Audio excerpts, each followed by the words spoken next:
and certainly these great ones did, that all the existing thought currents of their time, the context and everything that existed during that time, that got integrated into their understanding.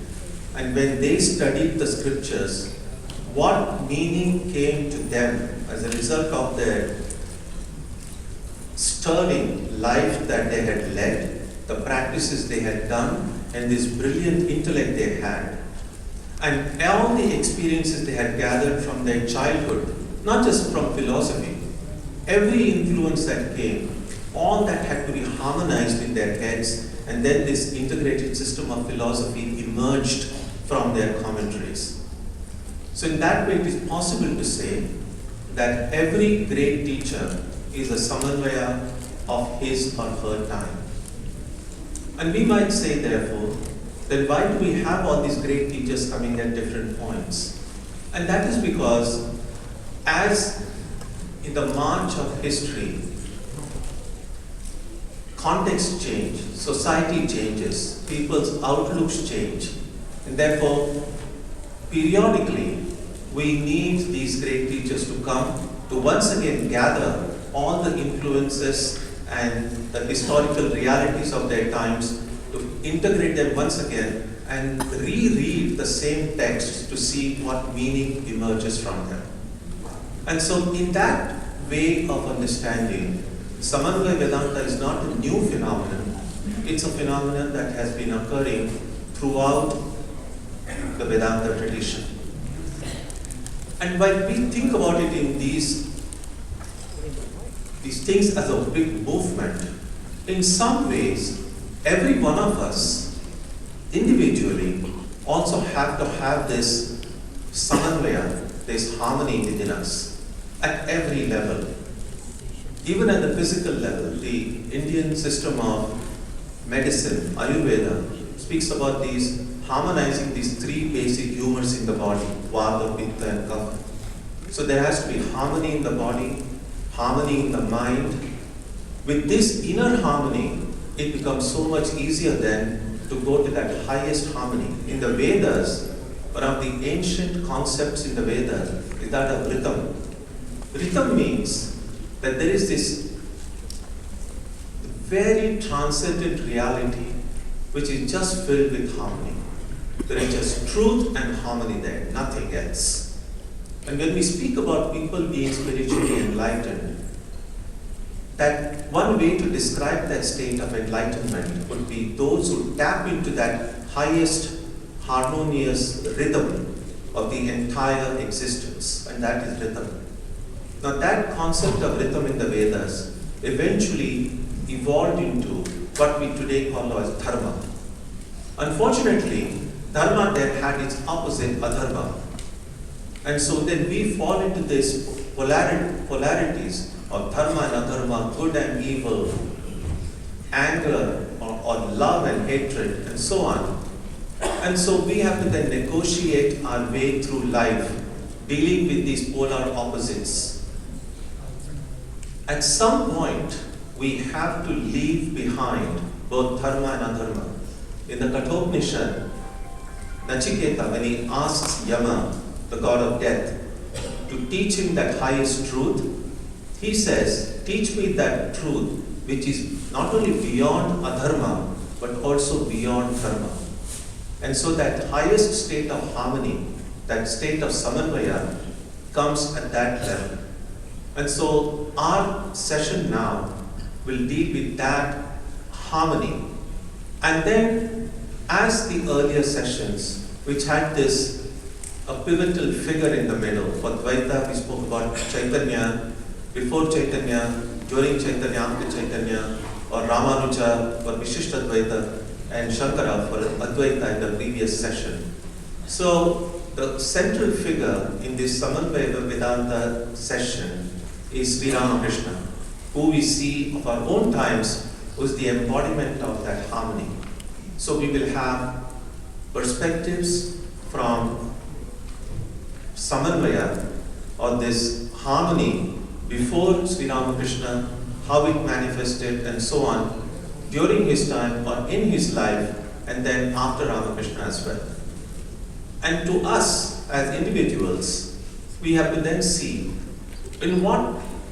how does this session help us personally?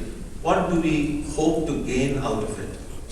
And as I said, one of the things, a very vitally important thing for us is to discover that harmony in our own hearts. So the ideas and insights and teachings that come up during this session, we can try to relate it to our life and see how the influences of our own time, how we can integrate it in our own lives. Things are changing all the time. There was no internet during Sri Ramakrishna's time. There was no AI during that time. And obviously, among the innumerable examples that Sri Ramakrishna gives in his conversations, there is no reference to the internet. There is no reference to AI. Maybe the next time the avatar comes, AI and internet, you'll find lots of stories about that. But we today, with these new things around us, need to harmonize or at least make sense of where these things fit in our own lives. And just yesterday, I got an email from a student in Boston University saying that she wants to interview me. She's a PhD student doing research and wants to interview me on the influence of AI, or what does AI mean to a Vedanta student. And then I'm not an expert in AI, but I don't know hardly anything about AI.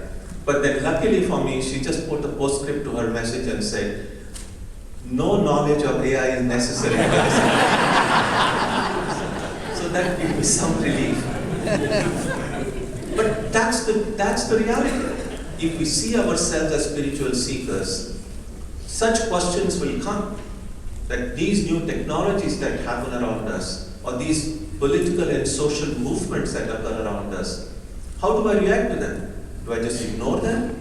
Do I accept them? Do I reject them? What do I do? How do I make them a part of my life, or how do I keep them away? For me, what should I do to preserve the harmony that I have in my life and to absorb and learn from these new elements and to discover not just harmony within, but this highest harmony, the Vedic rhythm, which will bring me that state of enlightenment. So many of these ideas will come up during this session. As we did in the earlier sessions, we begin with something that really lifts up the mood of the entire hall, with the chanting of a stotra by Swami Ishakwanandaji Maharaj. And for this session, he will be chanting from the Ramakrishna Stotra Dashaka, a beautiful verse which can dealing with Sri Ramakrishna, who is the pivotal figure in this discussion on Samanvaya. Swami Ishakwanandaji Maharaj.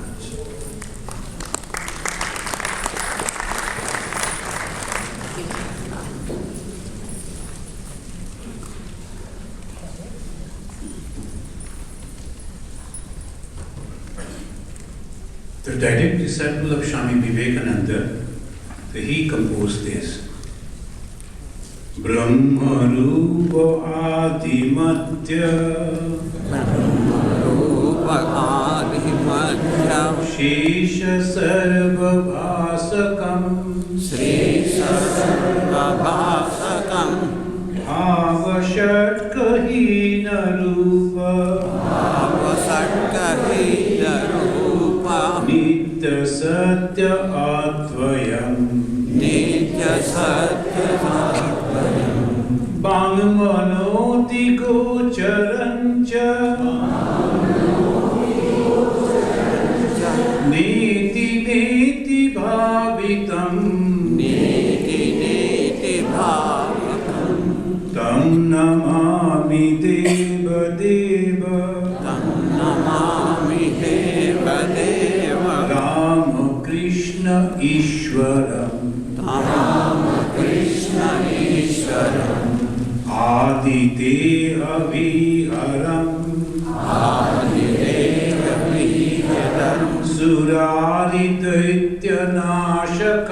Suraritaitya Nashakam Sadhu Shishta Kamadam महीसुभारहारकम् स्वात्मरूपतत्त्वकम् युगे युगे च दर्शितम्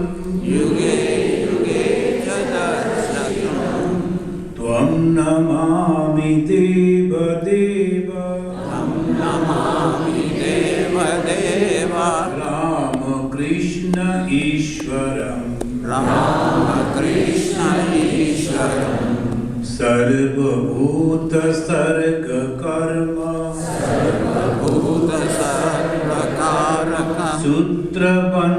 सूत्रबन्धकारणम्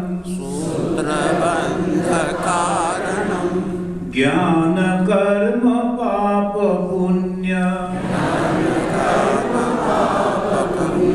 तारतम्य साधनम् बुद्धिवास साक्षिरूप सर्वकर्म भासनम् तं नमामि देवदेव रामकृष्ण ईश्वरम् सर्वजीव पापनाश कारणं भवेश्वरम् स्वीकृतं च गर्भवास देहधान ईदृशम् यापितं स्वलीलया च येन दीप्य जीवनम् तं नमामि देवदेव रामकृष्ण ईश्वरम् तुल्यलोष्ट्रकाञ्चनञ्च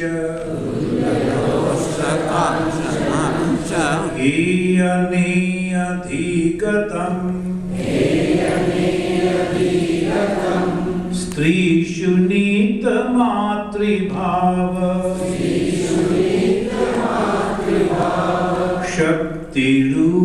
शक्तिरूपभावुकम्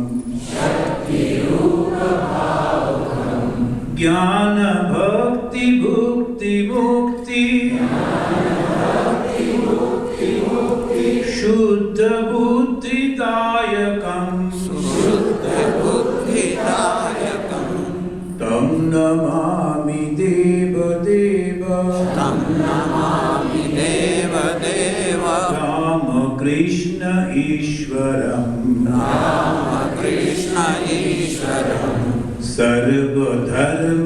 सर्वधर्मगम्यमूल सत्यतत्त्वदेशकम् सिद्ध सर्वसम्प्रदाय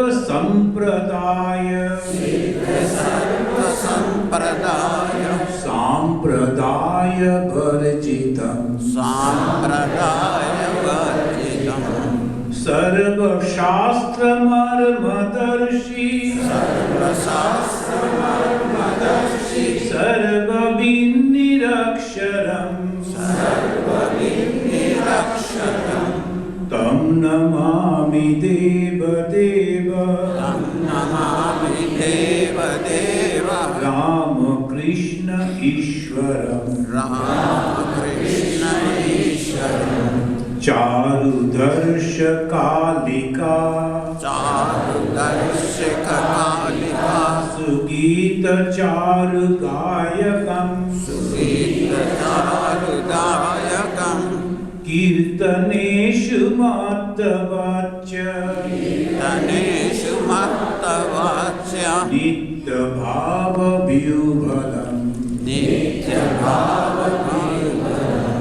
सुपदेशदायकं हि शोकतापकारकं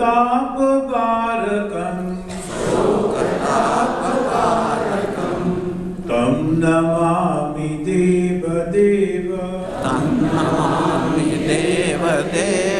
रामकृष्ण ईश्वरम् पादपद्मतत्त्वबोध शान्तिसौख्यदायकं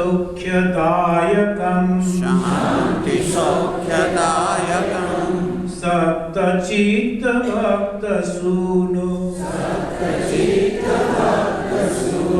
नित्यवित्तवर्धकम् दम्भिदर्पदारणन्तु निर्भयं जगद्गुरुं तं नमामि देवदेव रामकृष्ण ईश्वरम्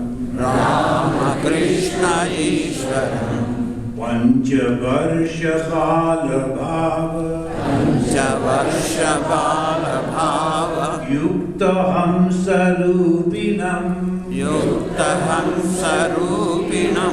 सर्वलोकरञ्जनं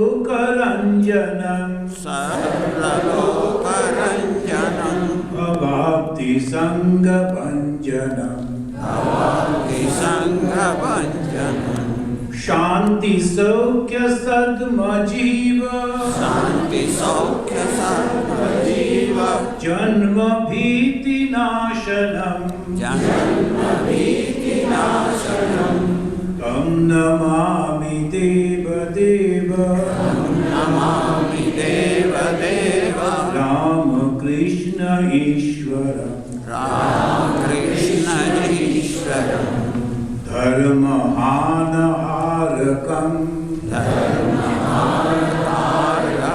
त्वधर्मकर्मकारकं लोकधर्मचारणञ्च सर्वधर्मकोविदं त्यागी गेहि सेव्य नित्य पावनाङ्घ्रिपङ्कजम्. When you read this line, Tyagi, the sannyasi, Gehi, the householders, both together worshipping this God. Tyagi gehi sevya nitya pavanangripankajam. Together, tam namami deva deva Ramakrishna Ishwaram. Tam namami deva deva Ramakrishna Ishwaram. Tam namami